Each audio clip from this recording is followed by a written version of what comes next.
Good morning, everyone. I'm Cal Rostiala, Director of the Burkle Center for International Relations at UCLA, and I'm happy to have our audience back for another one of our Zoom sessions. Really pleased to have our longtime senior fellow, General Wesley Clark, on in a few minutes. I'm going to introduce him in a second. Let me just mention a couple of ground rules and a couple of upcoming events. So first, upcoming events you might want to mark your calendar for. On June 3rd, we'll do another similar Zoom session with Jim Newton, formerly of the LA Times and now at UCLA, who's going to talk about his new biography of Governor Jerry Brown called Man of Tomorrow. And we're going to focus, of course, primarily on kind of the international dimensions of Governor Brown's 2 tenures, but we'll talk about him generally, and it's a terrific book. I recommend it. And then on June, was it 20th? I'm just double checking. Sorry, June 17th, Ben Rhodes, formerly of the White House, Deputy National Security Advisor and longtime speechwriter for President Obama, will be on to talk about his recent essay in The Atlantic called "The 9/11 Era is Over." And so Ben and I will discuss what he meant by that and kind of expand upon what he discussed in that essay. So those are 2 upcoming events I hope you come to. For this event, remember that although this is being recorded, you're not being recorded, only I am and General Clark is, and that will go on YouTube later, but the audience never is. And for questions, please submit those through the feature at the bottom of the screen. You'll see, let me just double check whether it's called Q&A or chat. I think it's called Q&A. I'll get corrected if it's not called Q&A, but I think you can submit your questions that way. And when we get to the question period, I'll then select from those questions that are submitted and pose them to General Clark directly. So with those preliminaries behind us, it's really a pleasure to have Wes Clark back with us. As I said, he's been a fellow for a long time and a friend of the center and a friend of mine, and I'm looking forward to hearing from him, talking about some broad issues related to U.S. national strategy here in 2020, but specifically in light of what's happening with the COVID crisis. He's coming in from Little Rock, Arkansas. So General Clark, let me turn the microphone over to you, or the camera, I should say. Cal, thanks very much, and it's great to be with this group. I've always felt privileged to be part of the UCLA group, and my grandsons live out there, and so I always feel very close to you. And so thank you all for being here with me today. Now I'm on and everything's working, right, Cal? Yes, absolutely. Sounds great. All right. So look, I mean, it is a strange time in America. Everybody feels that. It's like being on, like for us in Little Rock, it feels like we're on a satellite orbiting the Earth. We've got plenty of food, water, oxygen. We got each other to talk to, and we can communicate electronically, but we can't get to anybody. We don't know how long this is going to last. And when you turn on the news at night, if you're watching CNN, all you hear is how many people have died and the coronavirus and what Trump has said and how bad that is. And it's really like an intermission in what's going on, even as we're ramping up to this presidential election. So I wanted to step back for a second, take a look at the big picture and ask, where's all this going? What is happening? What's likely to happen? So to do that, of course, you have to talk about you have to bring it in and go through first, like the history. So what are the major forces impacting on us? What are the trends we're seeing right now? What are the uncertainties? Let's start back in the 1990s when the United States was a global, not only the global power, but we were pushing for globalism. We worked the World Trade Organization. We pulled people together. We were strong in peacekeeping operations. We actually started a doctrine called R2P, the responsibility to protect, that came out of the operation that I was involved in Kosovo, where we were going to call nations to account for how they treated their own citizens. And it was a real high point in international law. It was a high point in American policy and American power around the world. 9/11 came and we entered a new era. And there are a lot of things that have happened. there's the tragic mistake of invading Iraq. It was never going to work. It was always hokied up. It came out of a split inside the Republican Party, where the hardliners resented the fact that Colin Powell and President George H. Bush had stopped the assault too soon. They weren't real men. And so there was always a plan inside the Republican Party to finish the job, go get Saddam Hussein.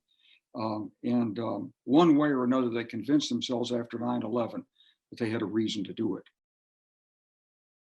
China, when we brought it into the World Trade Organization, and when we talked about it in the 1990s, it was like China, well, you could engage them or contain them. And if you contained them, you could never then go back and engage them because you'd make an enemy of them. So as President Clinton said at the time, China couldn't be making the kinds of progress it's making economically without having a free and more open society where information could be exchanged. And so it was inevitable that democratization would accompany economic development in China, and therefore not to worry so much about the lingering tendencies of authoritarianism and single party control of the state. But after 2008, China lost its respect for the United States. Before that, China was like, and this is what they told me when I went to China in 2005, I met with President Hu's youth advisor. He said, we know that you and Britain were best friends, and Britain gave you leadership of the world. So China wants to be best friends with America, so you will give us leadership of the world. And of course, everybody laughs when they hear that, because we would never give up leadership of the world to China, not even in 2005. But after 2008, and especially after the civil war that was fought in China between Bo Xilai and Xi Jinping, and after Xi Jinping has consolidated control, China is a much different place. Not only is it more authoritarian, but it's more assertive in the world. And Xi Jinping's Chinese dream has many characteristics, but one of them is to push the United States out of its traditional role in the Western Pacific and away from its traditional allies and friends there. So China is assuming global leadership.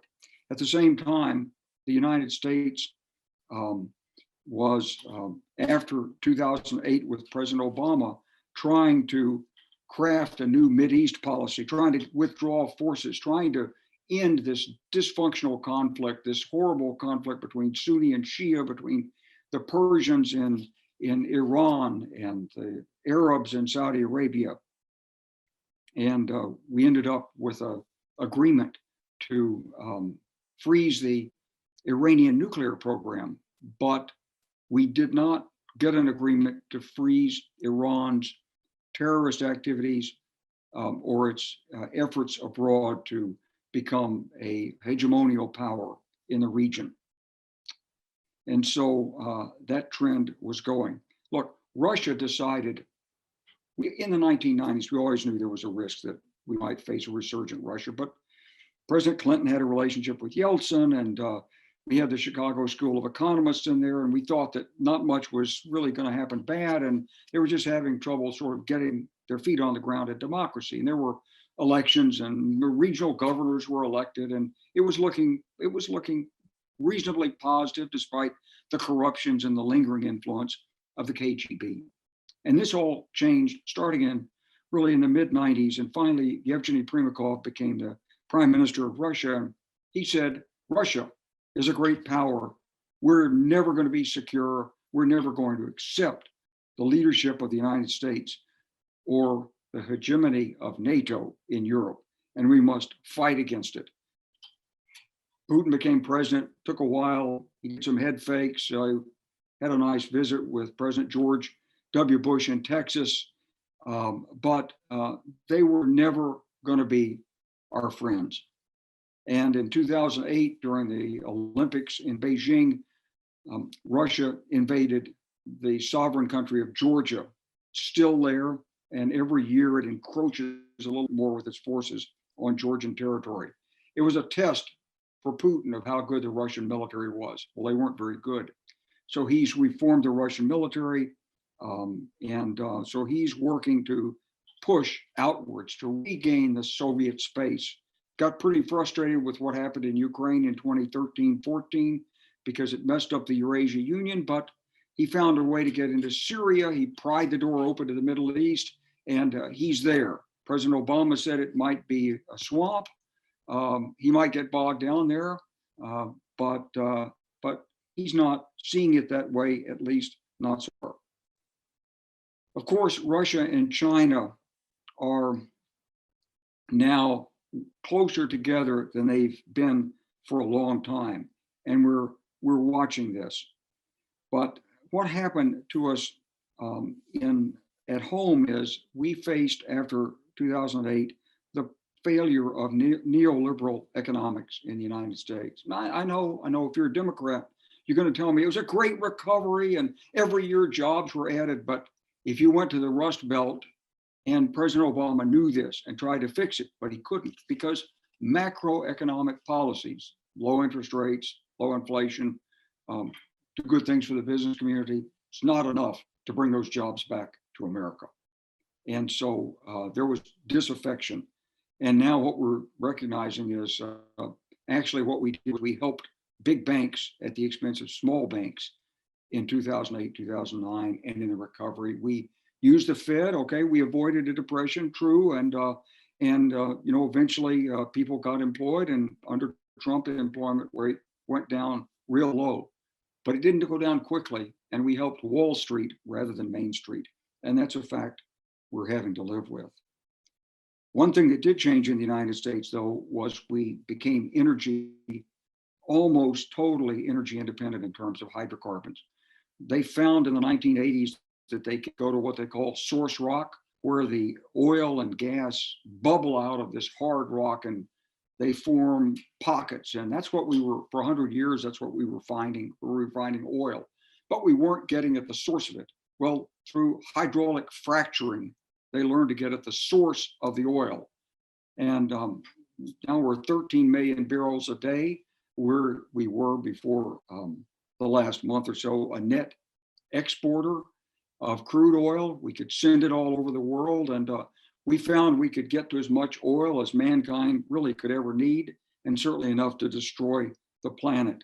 It completely changed the economics. And by the way, more than a third of economic recovery from 2010 on was due to the oil market. Republicans never bought on to the Obama strategy for the Middle East. They had historic relationships with Saudi Arabia and Israel. And Israel wasn't convinced you could ever defang Iran. So as a result, the Obama strategy wasn't a real national strategy. It turned out to be just a one-party strategy. So where we are today, so let's take those historical facts and forces and look at where we are today. China is assuming global leadership while the US under President Trump is withdrawing. The European Union has been further weakened by Brexit and the various nationalist pressures, COVID, the inability to really help these economies. They're still talking about a 500 billion euro bailout, but it's not done yet. It means that the European Union and the great dream of a Europe whole and free from the Atlantic to the Urals it's further diminished from what people hoped for in the 1990s. Well, there's no progress in dealing with climate change. We've walked out of the agreements, and despite the fact and the evidence that everything's getting worse and worse, faster and faster, record warmth in the Arctic, etc., we don't have any consensus to move forward. And without American leadership in the world, there will be no progress in dealing with climate change.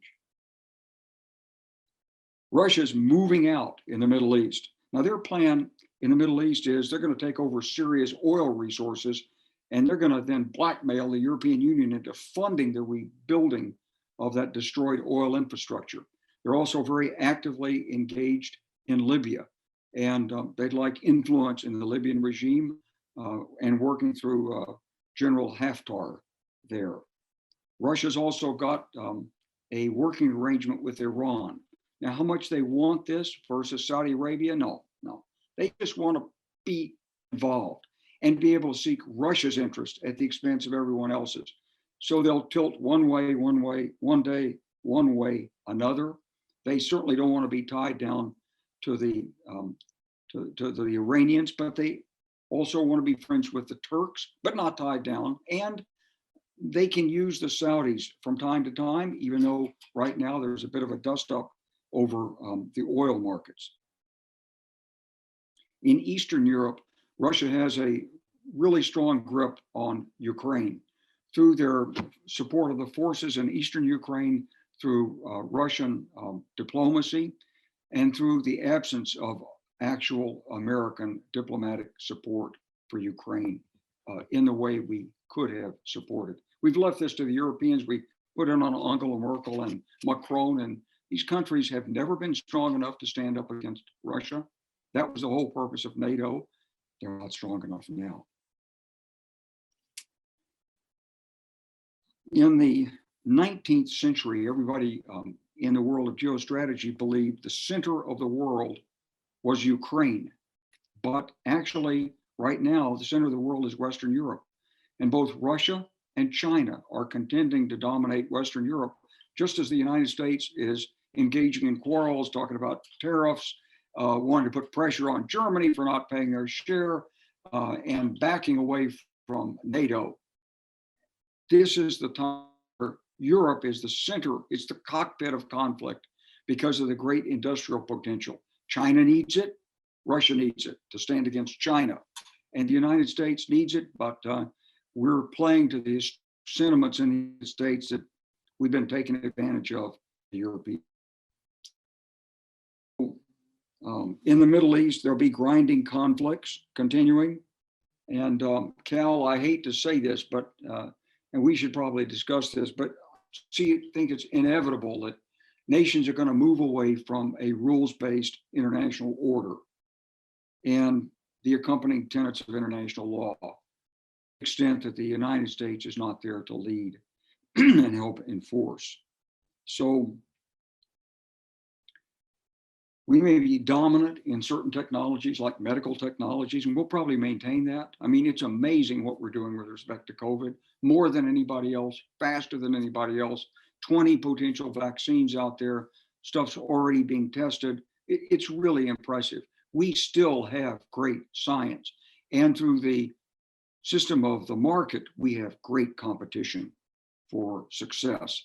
So those forces are still going to play, and they'll keep us dominant in most of this, along with defense investment, through the end of the decade. But there are problems. Look, where we are right now is we're focusing on China. And at least the Republican Party has decided China is the winning card to play for this election. Democrats feel like China hasn't played ball with us very well, and Republicans like it. They like an enemy. So this tension with China is going to grow. It's reflected in face-to-face diplomacy, but troop deployments, ship deployments, the way we're restructuring our armed forces, our defense announcements, the United Nations, friction in the World Health Organization. We've recast the Defense Department away from the terrorist threat and into facing up to the challenge of China in the Western Pacific. Although, to be honest with you, I don't see a strategy for the United States that's successful in this. In the Mideast, we're trying to get out. With NATO, we're clinging on despite the occasional statements by President Trump. The bureaucracy is still hanging on to NATO and will. Meanwhile, at home, we've got national debt raising its head. Okay, how much can the Fed put in? 5 trillion, 7 trillion? Is there a limit? And as we start to do this, Republicans say this is an opportunity to go after Social Security and Medicare. When Democrats are talking about Medicare for all, Republicans are talking about less Medicare for some. It's just the way the partisan divide is. And forget about the student loan forgiveness. That's off the table in the current political environment unless there's a change in governance. In Arkansas, it's so bad that actually in response to this terrible COVID emergency, the state has managed to prevent abortions in the state. So, I mean, partisanship is alive and well. And what you're seeing here at home is a conflict. Democrats believe the doctors, Republicans want to get the economy open. And much of America is caught in between this divide. It's confusing and it's difficult. There's some major uncertainties ahead. So where are we going? First of all, is there going to be a second stage of COVID this fall and winter? And how severe will it be? No one knows, but if history is any guide, there will be a second stage. The vaccines won't be out there and available for everyone in time. And so we may end up having to go back into social distancing. Will Donald Trump be reelected in November? If he is, all the trends about US withdrawal from the world will be accentuated. If he isn't, the Democrats will try to take half a step back. But the Trans-Pacific Partnership and engagement with some of our allies in Asia, no, it's still going to be a problem, as well as the relations with China. So it could be 2 steps in the direction of Donald Trump, or maybe a half step back if there's a change of government. We don't know how long China is going to be patient with this.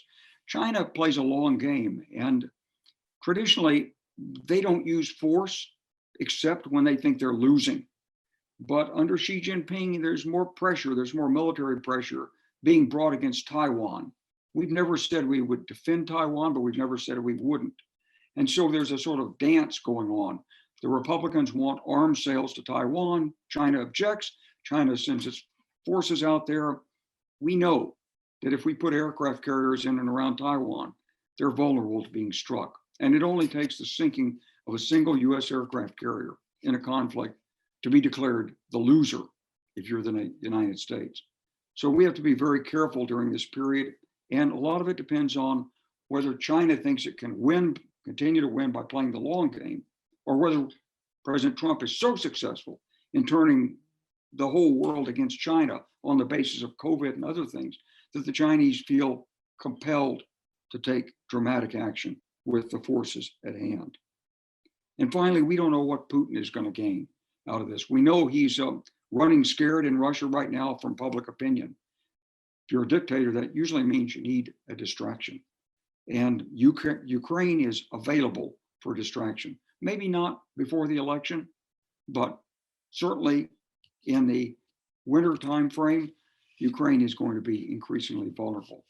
So what we're entering is a period of movement away from a rules-based international order in which the United States was dominant, increasingly into a period of multipolarity in which the power blocks reform, reassert their prerogatives, and move away from international law and diplomacy. How we play this as Americans depends on how we vote in November. With that, I'd like to stop, and Cal, let's take some questions and see what the audience is interested in. Great, Wes, that was terrific. So what we'll do is I'm gonna start off with just a couple of questions of my own, and then we'll pivot to what's coming in over the chat. So first of all, that was a great tour of a lot of big issues. Let's pick up where you left off, which is the idea that we're moving to a different kind of world. In part, COVID is just an accelerator, it sounds like, in your view of that. But we were already moving this way, and that view is not unique to you. I mean, John Mearsheimer, who's probably the most well-known realist scholar, published a piece last year saying the liberal international order is over, and we're moving into a multipolar system, and here's all the implications of that. So I think it's a view that's out there, and I think it's an important one. The question is, what does it really mean, and what does it mean for sort of concrete issues, concrete institutions like NATO, like the WHO, the UN, like the World Trade Organization, et cetera. So maybe let's start with the US-China dimension first. So it does seem like China has been ascendant well before COVID, obviously. Do you think that COVID is going to, you said, well, maybe Trump will be successful at making China seem like the bad guy, and there's good reason to think that. What do you predict is actually going to happen? And do you think China's kind of global leadership will rise or fall on this issue? So China's really working this very hard right now. So they've done it on multiple fronts. They pushed back first against the United States with disinformation, alleging that we had brought COVID to China. Nice try. But they then have managed to dominate much of the world's market for personal protective equipment, for ventilators, gloves, face masks. But here's the deal. It's been a very chaotic supply chain. And there are literally hundreds and hundreds of Chinese factories producing these goods, and many of them are substandard. So there's been two consequences to that. One is a huge embarrassment for China on this, when governments who are the purchasers say, this is no good. I mean, we didn't get what we promised. There's been a huge crackdown in China. One of my friends was on the phone with a mayor of a medium-sized Chinese city, 4 or 5 million people. And he said, he's too busy to talk. He's got shipments that have been rejected at Shanghai. He's got to bring them back, and he's working factories. It's a chain of command economy. So the business in China does what the government wants. The government's pedaling like a duck really hard underwater to try to take advantage of this period. So they've got strong authority, moral authority inside China. They've got control that no other country has in terms of public activities and at least expressed public attitudes. But whether they can translate that into some broader dimension or not is unclear. There's already starting to be some backpedaling by the Europeans on accepting Chinese investments, for example. The Africans have understood that, Chinese investment comes with lots of strings attached. They basically, you either pay it back or they're taking your land for nothing after you paid for them to develop the port. So China has, in this outreach, it's not as fearsome, it's not as going to be as effective as some people believe, but it is a challenge to American values and especially to the American business community. Because at the heart of it, we have to grow our economy. I've got more people coming in, need jobs. They can't take money from rich people and just hand it out to poor people. You got to give people better jobs. And so China's growing impact in international institutions and in these countries erodes the rule of law. It erodes the ability to do honest business. It erodes the ability to bring relationships in. And I'll give you an example. So in one country in Africa where I'm close to friends with the president, he received an offer from a Chinese firm for $2 billion worth of rail extension to the Indian Ocean. But he looked at it carefully. It was going to be financed by China. It was done by China Rail Corporation. It looked like a sweet deal. And we got a hold of it, took it to some European railroad engineers. He said, it's got $600 million of slush money in it. And the railroad is substandard. But you shouldn't do this. Well, the president went down and met with Xi Jinping in January, did it anyway, because no one else was going to provide the money. So this is the kind of thing that happens in Africa to these countries. This is the way China reaches out. So it's going to be a struggle, and that struggle will impact on the United States, on our business community, and it will interfere with our ability to work with our NATO allies on things like Huawei. And do you think that the Chinese leadership is going to be more brittle because of the way that they handled COVID? So there was such a cover up initially, and then Xi disappeared, and then he sort of reappeared and took the lead on whatever policies they were doing. But a number of different China watchers have seen this as a sign that the support for the regime is been reduced because their incompetence has been exposed, and in a really deadly way. Do you think that will have larger repercussions? Right. And do you agree with that? Yeah, I do agree with this to the extent that there is internal opposition to Xi Jinping. We know this. He doesn't have a total free hand. You never do when you or an authoritarian leader, you can never trust even the people that smile and support you. You always have to look behind the facade at their real ambitions and interests. And there's a lot of potential conflict in China. But here's something that's very surprising. The East Asian neighbors of China haven't condemned it the same way. They have been grateful to China for the leadership that Xi Jinping took. So he doesn't have the same universal condemnation that Trump is trying to put on him. Secondly, appreciate the fact that President Trump and President Putin, they seem to really work well together. And if you were President Putin and you were worried in the long term about China, there's nothing you'd like more than a US-China quarrel. Now, the Chinese know this, and they understand exactly who Donald Trump is. So they're in a delicate three-way balancing act. On the one hand, they have to maintain control. Xi Jinping has to maintain control, authority, and grow China. Secondly, he doesn't want a conflict with Russia. He wants to use Russia and its natural resources. Third, he doesn't want a conflict with the United States. He still needs the technology. He's got a lot of money tied up in it, and he wants to ride on the coattails of American technology and business elsewhere into the world. So it's a balancing act. But the balance is shifting in China's favor and against the United States on this. This is what we all see. The question is, how do you combat it? So by harsh rhetoric, what you do is you provoke China.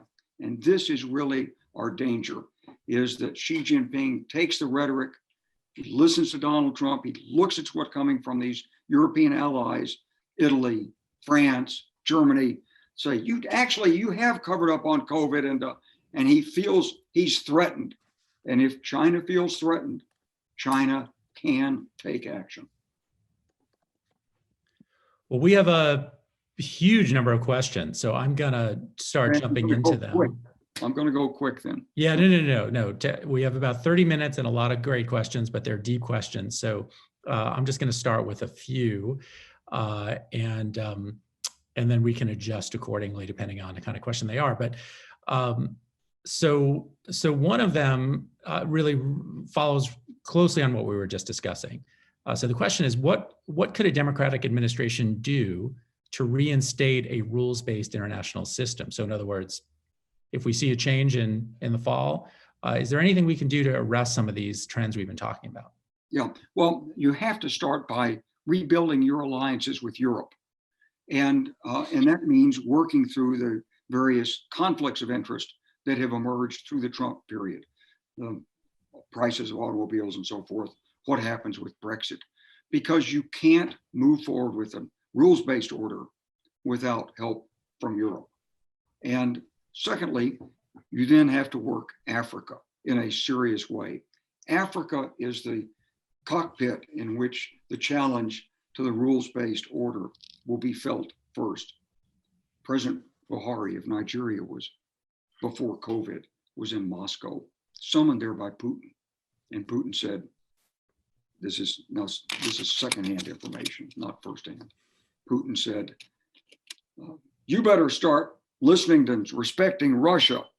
We want a greater role in Nigeria, and we're there now. You know, he has mercenaries. This Wagner group is all over Africa, and they're controlling Central African Republic, essentially. And he wants to move them into Nigeria, and he wants to control the oil markets for Nigeria. So all these countries in Africa have always had trouble with rules-based order. So you've got to go to Africa. You've got to have an American presence there. You can't do it without investments. But here's the good news. The banks have been changed in the United States. So OPIC, the Overseas Private Investment Corporation, is now something else. And with money appropriated from Congress, it can support American economic development in Africa with American entrepreneurs. This would be a big step in getting us the right direction, because when you put your own business people on the ground and they're complaining about graft and corruption and how you get a license and all that stuff, you bring it to the ambassadors, you're putting money in the country. Now you can begin to move this forward. And it's also a pushback against China. and what it's doing. But we're going to have to revive the Trans-Pacific Partnership in some way, maybe with a couple of different rules, but we've got to bring our Asian allies into this, as well as our European allies, as well as Africa. I think I'll stop on that. Perfect. So another question related to Russia, which we only briefly discussed. So if you took the temperature of US-Russia relations right now, how would that temperature compare to the animosity during the height of the Cold War? Well, it's a very complex question to answer because there was a lot of misunderstanding during the Cold War. I mean, here's the thing. American foreign policy is always a reflection of American politics. And so it was convenient during the Cold War to beat the drum against the Soviet Union. President Reagan called it the evil empire. And people just flocked to that. And then when he was able to have a meeting with Gorby and try to bring peace, I mean, he became hugely popular, even with the left-wing Democrats, for helping diffuse it. So when you're looking at relations, you're always talking about domestic politics. Condoleezza Rice told me one time, she said, look, before they got into office, she said, look, we're going to use Russia. They're going to help us. Said, you people in the Clinton years, you made an enemy of Russia, but we're going to make friends with Russia. Every US administration tries to reset relations with Russia. I think, though, that President Trump is the only one who's been really successful, and I'm really concerned about why. So, you know, he always says he's been tougher on Russia than anybody else, and it's true, there's still sanctions in place. It's true that we've improved our NATO forward presence against Russia with some NATO battalions in the Baltic states. We had a big exercise that had to be canceled because of COVID that was set for late March, early April for NATO, with troops coming in from the United States. But that aside, what we've done is that's superficial. What we've done is the things that look tough aren't. So the weapons to Ukraine, they're in storage. I mean, it would take 2 weeks to get those anti-tank missiles out of storage if Russia ever did come across the line of separation out of the Donbass, and they'd never be used. That's the first thing the Russians would take care of through bombing. So there's that. The sanctions, yeah, they're bad, but we're still making exceptions for them. For example, we've allowed a big Russian aluminum plant to invest in Kentucky. That's why they're calling him Moscow Mitch, I guess, I don't know. But it gets into the partisan politics of this. The Mueller investigation, you know, it looked really bad, but it's being discredited. And so that also eases the friction between the United States and Russia. And President Trump can call President Putin. So I would say it's a much different relationship now, and it's much more dangerous. During the Cold War, the Iron Curtain protected Russia from the West, or Soviet Union from the West, but it also protected the West from the Soviet Union. So people that came over there that were spies and intelligence agents, they wore big baggy suits. They couldn't speak good English, and everybody could literally say, look at that. You know, he's from Bulgaria, right? I mean, and it was so obvious. And now they're integrated with us. There are tens of thousands of Russians here in the United States. The series, The Americans on Netflix, which I'm sure many of you have seen, I mean, that's not fiction, that's true. And there are Russian hit squads all over the world that are able to travel freely, which they couldn't during the Cold War. So it's a much more dangerous time for America. RT, by the way, is broadcasting from Kansas City. And I regularly turn down the opportunity to be on RT. It is a Russian propaganda means, and somehow it's broadcasting from Kansas City. So the tensions are lower, the threat is greater. Interesting. Let's stick with Russia for a second. So another question that came in, how do you think the issue in Ukraine will resolve? Will Ukraine concede territory to Russia? Is there a realistic possibility that Russia will withdraw? What do you predict? Well, I think it's frozen politically because even though President Zelensky, the comedian who was elected and is a novice in politics is just common sense. So he came in, everybody in the West said, hey, you got to put in you got to get Kolomoisky, the oligarch who controls the banks, and he's a center of corruption. He was your big backer. You got to get him out. And so at first it looked like that's what was going to happen, but there was pushback. And Zelensky, like most politicians, he moves with the forces that act upon him. So Kolomoisky was invited and allowed back in. His people came back in to some extent. The hardline reformer was pushed out of the prime ministership. The guy who's close to Zelensky now is reported to have relations with the Russian mafia, which of course is that's Putin's intelligence arm of action out there. And Zelensky's trying to balance the forces off. He doesn't have strong enough support from the United States to really be able to stand up to Russia. So he's playing rope-a-dope with them. He takes the punch, he backs up a little bit.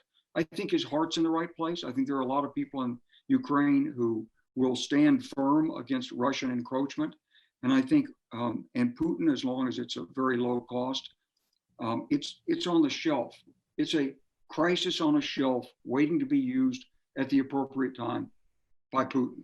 Until then, it's a bleeding sore for Ukraine and a continuing daily challenge for Zelensky. So my prediction would be, unless something dramatically changes in Russia before the election, nothing till after the election.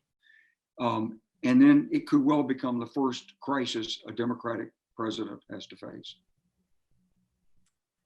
Great. So a question about China. There's many questions about China, but I thought this one was especially interesting. And you were a longtime consumer of intelligence. And the questioner asks, with the growing influence of Huawei and their 5G deployment, will this erode American intelligence sharing with historic partners, create major security interests with European allies that adopt Huawei's technology, for example, the UK? So how is this going to change the way our sharing, the Five Eyes and other intelligence sharing arrangements we have operate going forward? Yeah, well, it's a good question. And is the risk real? Let me just add on, how real is this Huawei risk? Because there is some debate on that. It is a real risk. And let me just add on to the Huawei risk by saying that there was a Chinese drone manufacturer who distributed a bunch of free drones to some of the cities and municipalities in the United States. They were connected to the Chinese cloud. So everybody in the intelligence community understands that these drones were flying over, taking pictures of pipelines, electric grids and so forth, all of which is considered critical infrastructure, and all of which is fed back into China's artificial intelligence targeting engines that are, preparing in the eventuality they had to take action. How would they do it? Do they have all the facts they need?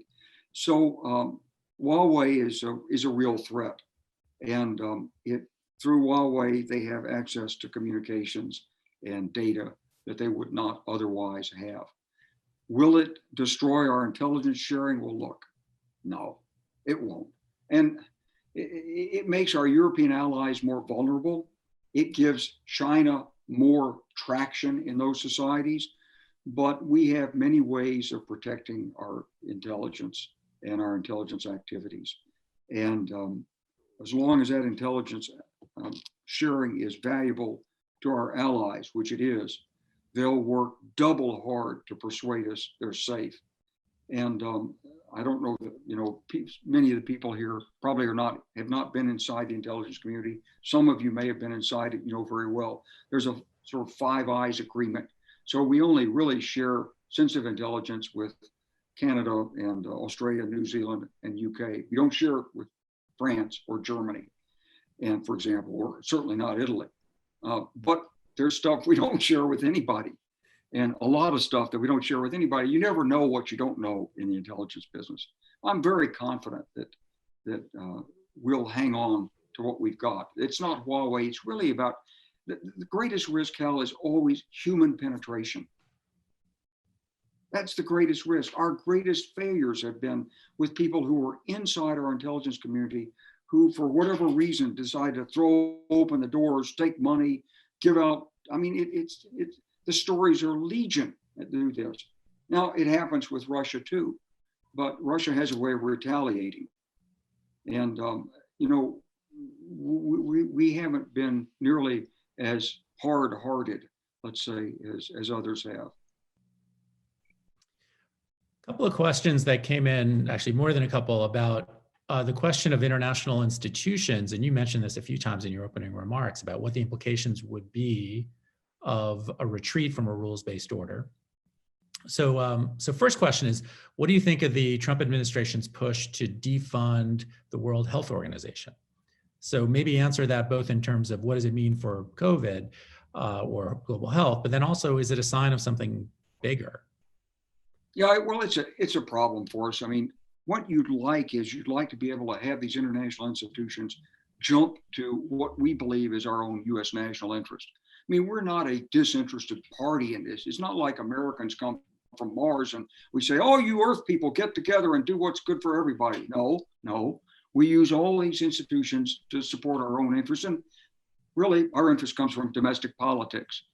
But also, you have to see it in the broadest framework.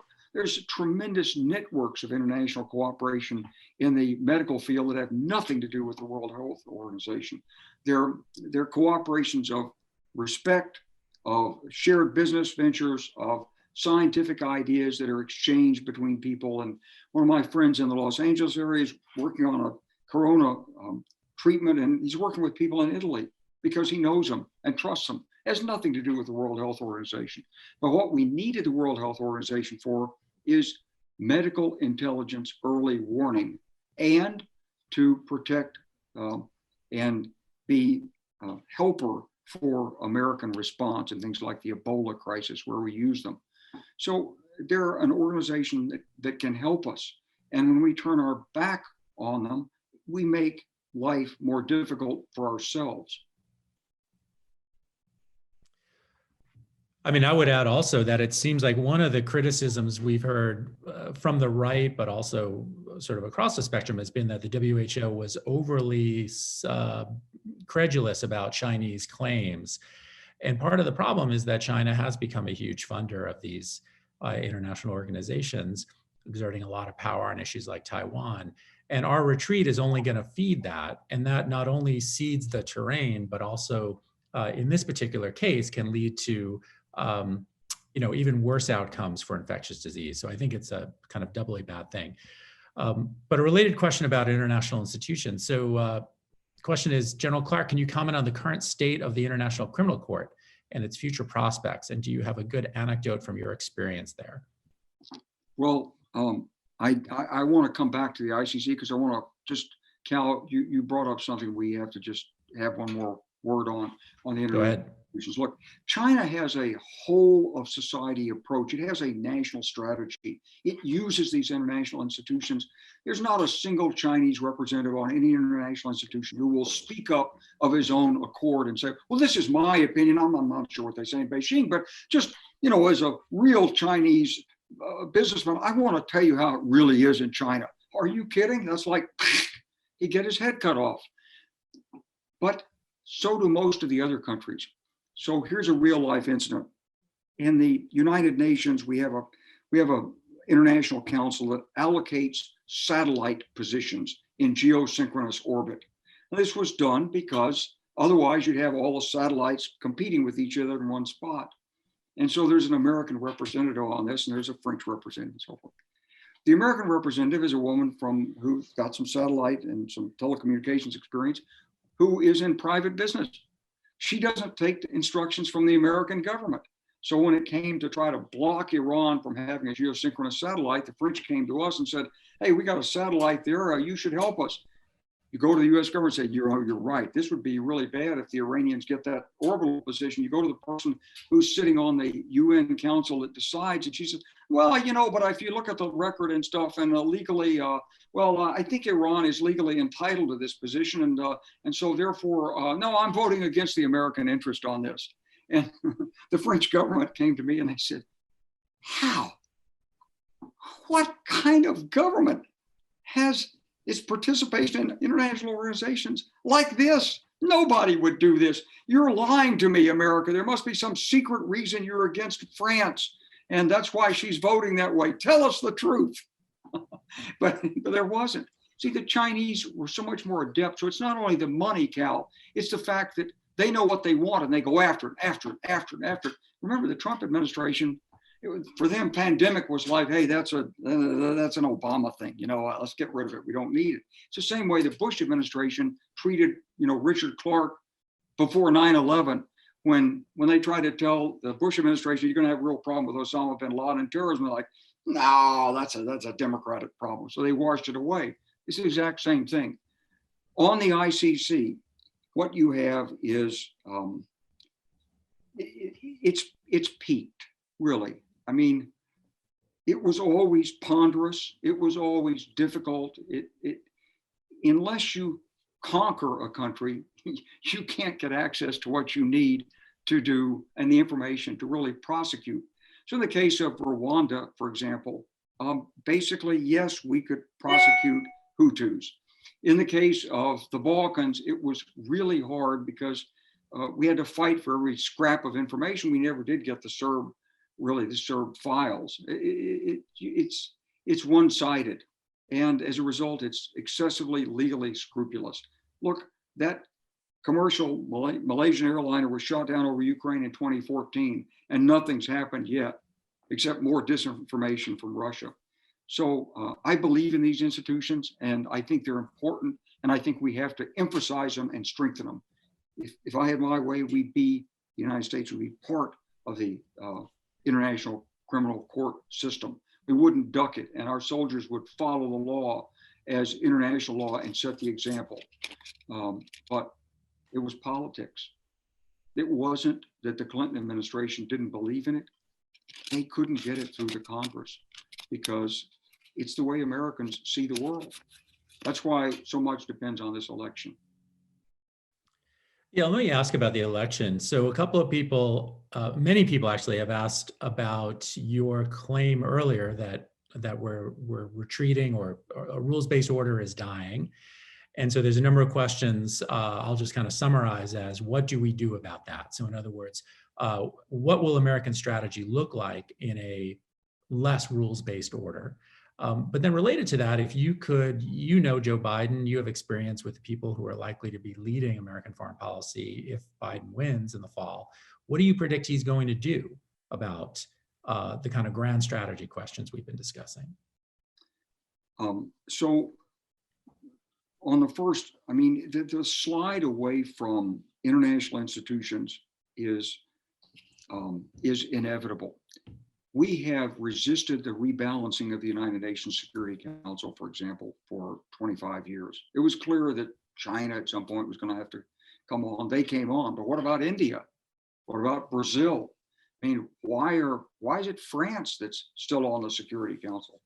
Maybe you have to make it more permanent members. Maybe you have to make it larger, but we just never could focus on that. We didn't even want to pay our dues to the United Nations. And so, in part because we've resisted retooling these organizations because we couldn't see a broader interest than our own national politics, we've let these institutions sort of slip away from us. And it's going to be difficult for any president in his term, barring some catastrophic event in the international community, to totally reverse that. It's too hard. If the Democrats had swept Congress in 2008, they did sweep Congress in 2008. Yes. And what did we get for it? Did we get labor reform? No. Did we get, we got Obamacare. Did we get a public option? No.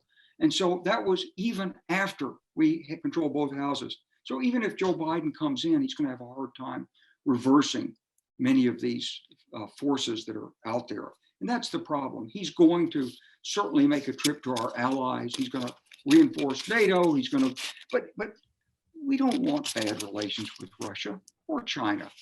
We're not going to make an enemy of Putin. Every president wants to get along with these people.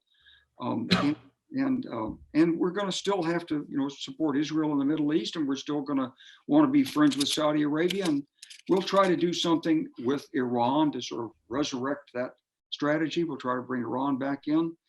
And we'll try to work through multinational institutions. And we'll try to get our UN dues and peacekeeping dues and WHO dues repaid and put good people on there.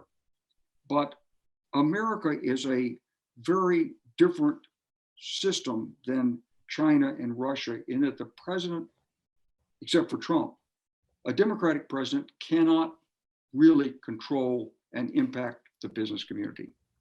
Even Trump has a hard time.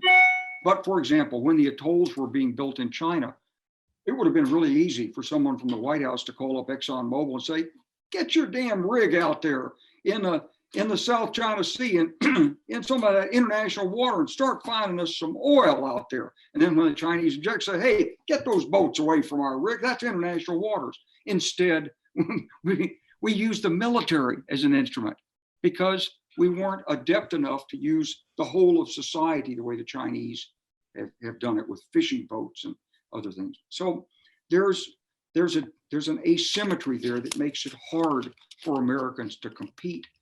We're in a sort of ratchet period. We can hold the line or we can collapse it, but to go back and recreate these institutions and re-strengthen them, it's going to take a re-envisioning of America, and it's going to take a re-envisioning of American business away from quarterly earnings statements and dividends and share buybacks and a bunch of other things.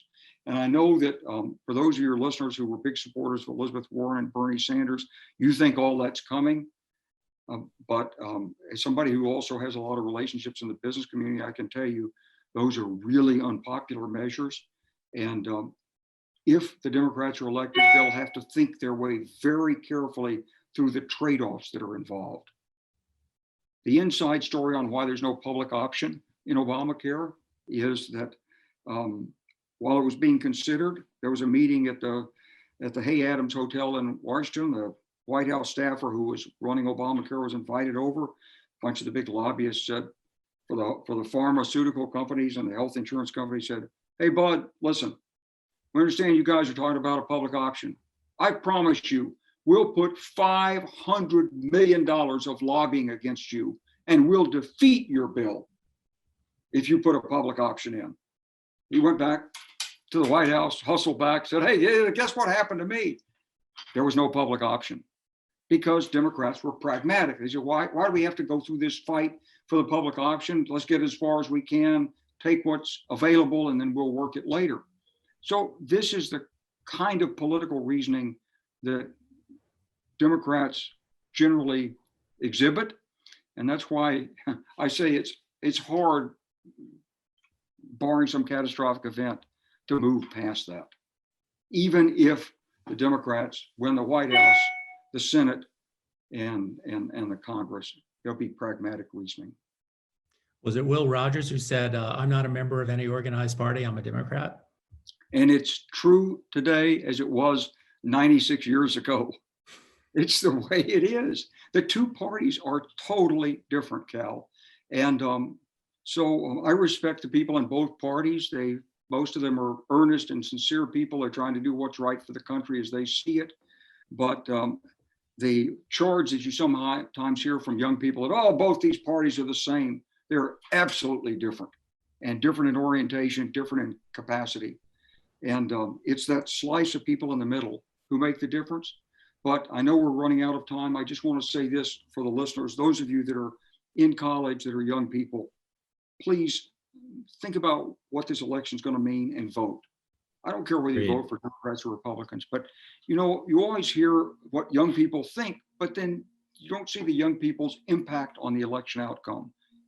I'm one of the graybeards now, or at least the ghost patrol when I walk through the neighborhood with all the old people. And they're the ones that vote. They got Social Security and Medicare to protect. Well, you've got student loans and you've got a lot longer in this country than any of us do. And so it would be wonderful to see 50, 60%, 70% of youth turnout, 18 to 24 in this election, as opposed to 100%. So I'm hopeful. Well, General Clark, thank you so much for doing this. Really appreciate it. For all of you watching and listening, we hope we see you on June 3rd when we talk about Governor Jerry Brown with Jim Newton. And thank you for joining us. Have a great day. Take care, everyone.